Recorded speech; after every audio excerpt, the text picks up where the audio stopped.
Bienvenidos a este nuevo vídeo de Devir TV. Hoy estamos en un sitio un poco diferente, en un hotel delante de la feria de Essen, Spiel. Y tengo conmigo a la leyenda Reiner Knizia. Reiner Knizia, welcome to Devir TV. Thank you. I'm super excited to have you here, to have a little chat with you about the new games from you that we are going to release on 2023 probably, or end of 22. But we have released a lot of games from you and they were successful and I really love them. So thanks for everything you've done because it has been very important for a lot of people. Well, thank you for bringing my games to your markets. Yeah. And of course it makes me most happy if lots of people play the games and enjoy the games. Yes. Yeah, they really enjoy. We've published Lord of the Rings, the new edition anniversary. Was a very beautiful one. We've done Lost Cities, we've done Kelties, a lot of games, a lot of history there. But today we're gonna talk more about the new things that are coming. A lot of people is expecting Mille Fiori. That was a big surprise last Essen. We are a bit sad that we don't have it in Spanish yet, but it's coming. And what can you tell us about this game, how you design it? I'm always looking for something innovative and new to start a game. And what fascinated me was the possibility to work with transparent icons, transparent pieces, so that you have a board and you can mark what you own, but you still see what is on the board. Yes. And I also wanted to give us a rich choice, so I experimented with a drafting mechanism. Yes, but a drafting mechanism that gives you many different options, so it spoils you for choice what to do. And that was the starting point for the idea. And then it is just a lot of thinking, testing, discussing until you have the finished game. Yes. Cool. The game that doesn't know Mille Fiori, how you would describe it? Well, Mille Fiori is the 1000 colors, which is a special technique the people in Italy developed to make this wonderful glass. And that's what the game is about, and therefore the transparent glass. It's not glass, but it's the transparent pieces we're using. And essentially we see the city and we also see a river taking us out of the city. And we are producing the glass and we are shipping the glass, but we have also got parts of the city which are more politically driven or by people driven. And you are trying to do well in all these different areas of life. And the cards you get show you individual areas, and so when you have a drafting system you have lots of cards in your hand and you have to pick one, yes, and the rest I have to give to you, and then we play the one and I can then do something in one of the areas. And of course, as I give my cards to you, I also get the cards from the other player, and then we pick one again, and then we play again. But it's this choice, and also what do I want to give you, or should I rather keep this one, because if you do this, then you will occupy my ship space, and I don't have space in the harbor. So this is the thematic setting, and this is the mechanic behind it, and it just creates a lot of interaction until the ships have left and until the cards are played and the pieces are set, and then the game ends, and there's no much counting at the end because we record the scores as we go. When you place your pieces, you record the scores. If you have the highest score, you win. Yeah. It seems amazing how a mechanic like drafting could be innovative with things like this, because Mille Fiori is it's super fresh. Well, that's my ambition. It is the ambition, together with the publisher, to create the most perfect product. But you have done a lot of games in your life. How you still are innovative? Well, the games are a mirror of our life. And so you need to go through the world with open eyes and see what is relevant for the people, and then I always try to find something new. I want to create innovative games, and so for me game design is not a science. I'm a scientist, but it's not a science where I say I have to go through these 5 steps. If you always take the same steps, you always come out at the same end, and it's nothing new. So I'm trying to find a new entry point, something new, something that excites me, and then I try to build on this. And in the end, I hope I have something which is exciting, which fascinates the people, but also introduces something new, which people haven't seen before. After 700 games, it is a bit of a challenge, but yes, I like challenges. Yeah, and nowadays, well, when you begin creating games, there was board game industry, but board game industry has grown a lot. A lot of new games are out every year. What do you think about how is board game industry right now on the creative process of the new developers and authors? Well, our industry, the games industry, is wonderful because I have been working in other industries, in banking and in computer sciences, and people are much more the same in these industries. Whereas here, I always say we are lots of colorful birds in our industry.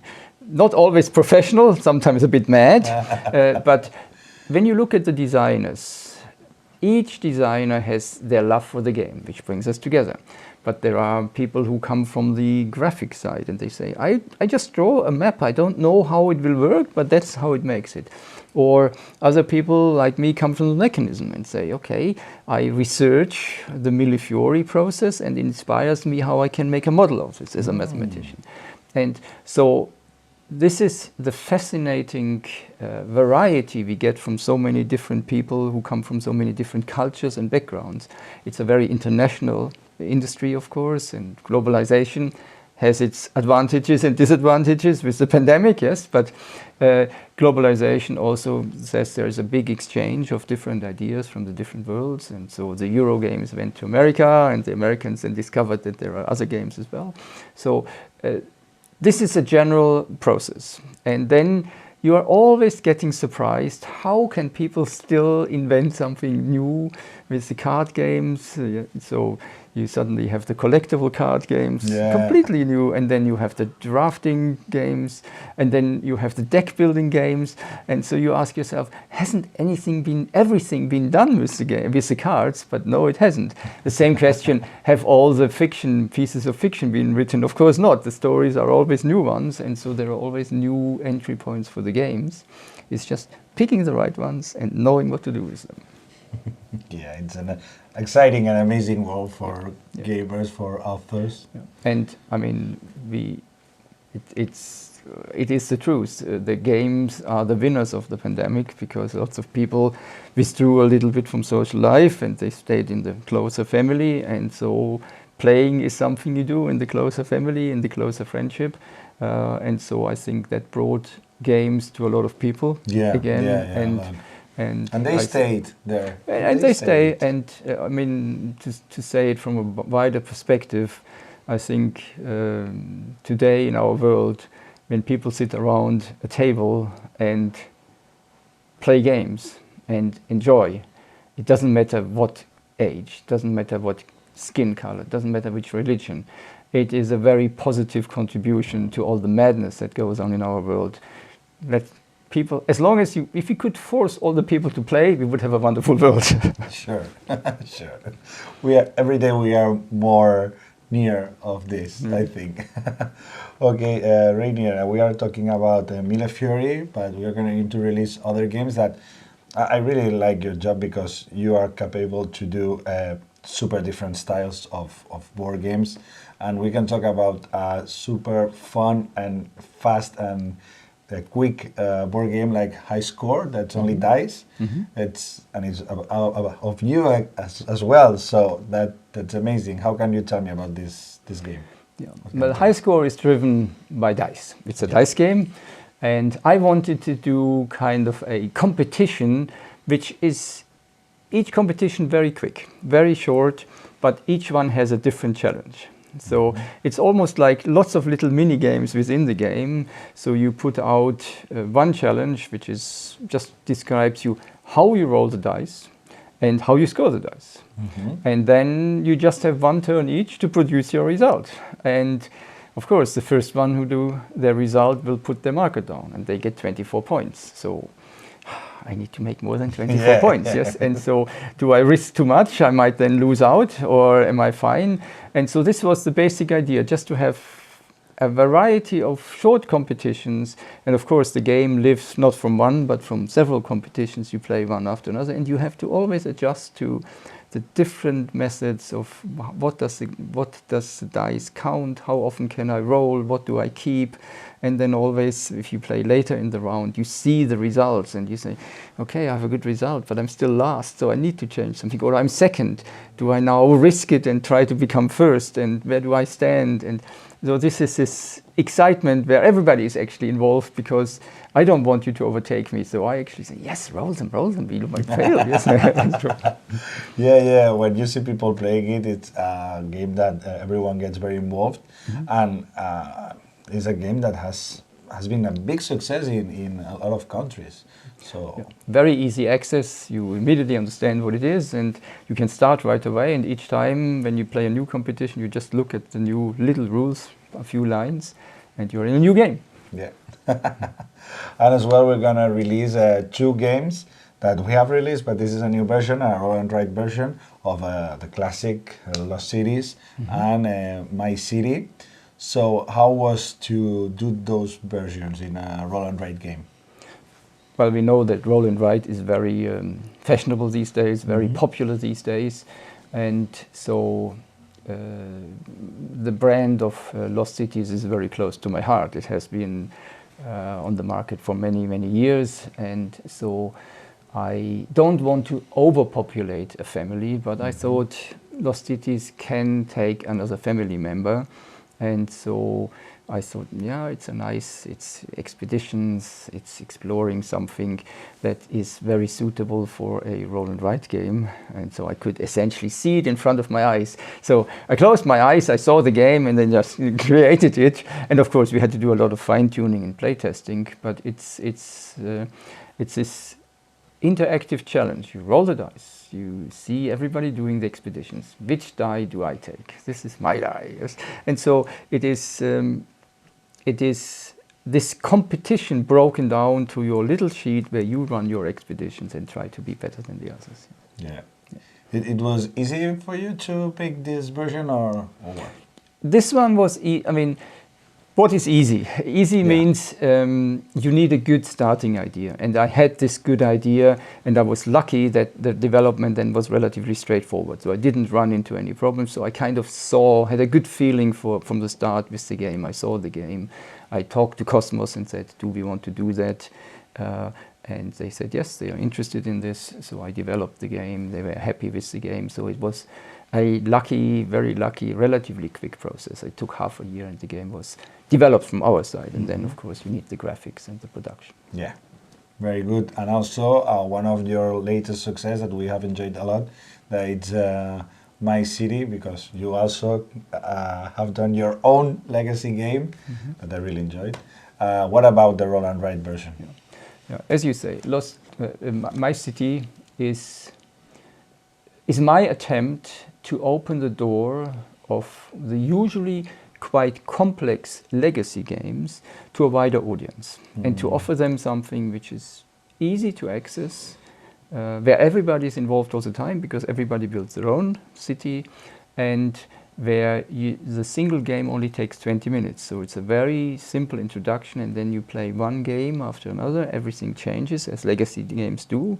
You glue things on the board, and more and more rules get softly introduced, so you get more and more challenging situations, but it flows very easy. There's never an attempt to, I need to read all these rules. So that's My City as the bigger board game. And I thought this is a big success. I think we can do a smaller game which gives people a similar experience, also on an easy level, not too long playing time. And I thought the roll and write mechanism is very suited, because I do not have to play on the same sheet all the time. Yeah? When we roll and write, so roll and write means I roll and then I have a result and I get part of the result and I write it down on my sheet. That's roll and write. But I don't have to use all the same sheet. So I start with the first easy sheet. like a legacy game. And then once we played it, we go to the next sheet. And there are different challenges. And so on. And so you can tell a whole story or the whole development of the city over time, where the technology arrives, where new development in the city arrive, new challenges or new dangers arrive. So you have bad weather, you have floods, and suddenly something happens. And so that you can quite easily tell the story in a roll and write, where you have more than one sheet to write on. Yes, and that's how the story gets told, like the original My City tells the whole story of the city. So that does My City roll and write as well. Oh, well, this one sounds like it has more things going on. So very cool. Reiner, you have done legacy games, you have done cooperative games, you have done roll and write games lately. What is your next challenge? Yes. This is always a very big question. The pandemic has kept us away from testing a lot. So I had, this is a downside, because developing games is also testing, and refining and fine-tuning. But there was also the opportunity to think deep about what are the next groundbreaking games. I'm aiming for groundbreaking games. Sometimes it works, sometimes it doesn't. And so at the moment, I'm in the phase that I believe I have some very strong designs. And now we are getting back to testing, and the first tests are very promising. So I think I have still got some good contributions. Maybe the best is still to come, you know. Good contributions where I think I have really new aspects where the games have not gone before, and we're going there. We just had a meeting before this one. Maybe you have seen the people leave, so don't tell who it was. And we have something completely new in the game, and we just discussed it. I saw. Well, they're there, so don't photograph them. They're there, actually hide them. But it's a new approach, a new concept. We haven't seen that in the games yet. And it makes me very proud, because the publisher is very enthusiastic, I'm very enthusiastic. And this is one of the examples, and this is what gives me really the kick. This is to find something new, to find something unexplored and give the people a wow.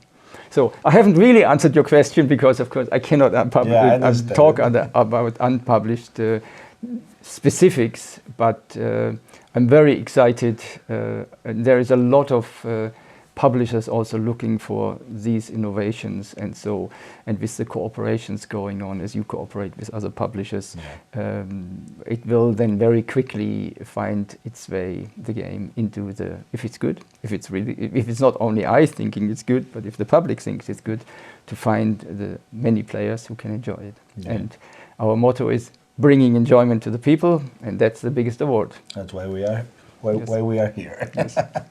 Thank you, Reiner. For me, it's amazing to seeing you very excited with new ideas, with new challenges, because you are a very good author, and you could just, don't care about it, but you still want to create. But what else should I do? That's the only thing I can. You do it well. It's amazing.